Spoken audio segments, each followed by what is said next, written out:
This is a GWO computer tutorials. You are welcome again. As usual, please, if you are new here, keep subscribe firstly and then open your bell, and please share this video to your colleagues so that they can also access to our amazing lessons. So in the previous lessons about array initialization, we learned how to make array initialization, and we learned as this way, right?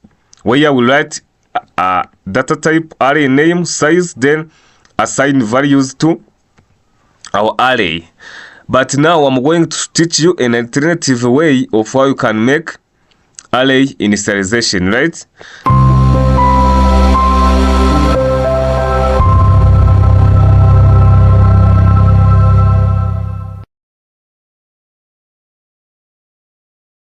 So let us make it comment, and then here another way you can write int a5, just array declaration, right? After making array declaration, then assign values to each index, right?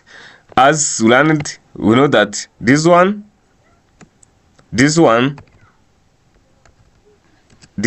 is index 0. We start from 0. Then this is index 1, 2, 3, and then 4, like this one. So to mean here we can now assign values to array based on index. For example, our array is called A, then A0, let us give it 15, like this, or just 45, as we already done, like this. So what you can do is just to copy this statement, paste it here, also here, then also here we have 5 elements, like this, right? Here is for index 0, for index 1 we have 65. Then for index 2, we have 78. Then for index 3, we have 23. Then for index 4, we have 19. This one. As you see, this is also an alternative way of assigning values to array, right? But as you see also, this one is too large rather than this one. So for us as professionals, you can better use this one instead of this one in order to save time and make execution easily, and also to avoid stupid mistakes.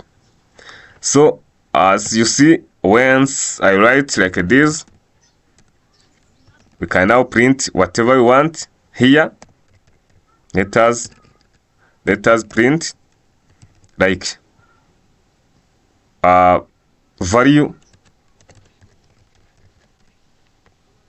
but we need to use here double quote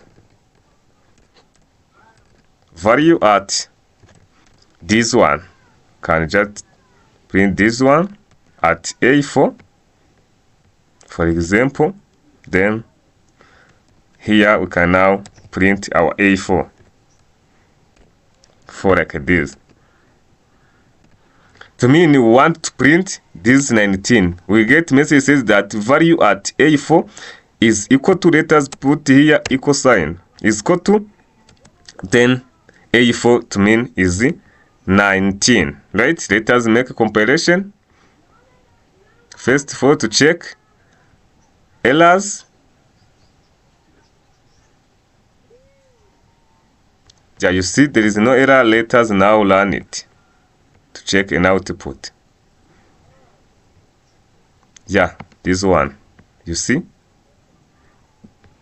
So as you see, this is also way of how can assigning values to array, and as you see, a way of printing or displaying an array element is just the same, no different. It's just to use array name and index, right? So please let me remind you to keep subscribe, like this video, and please share this video to your social medias, either in WhatsApp groups and others, so that other fellows can access to our amazing lessons. See you in next lesson.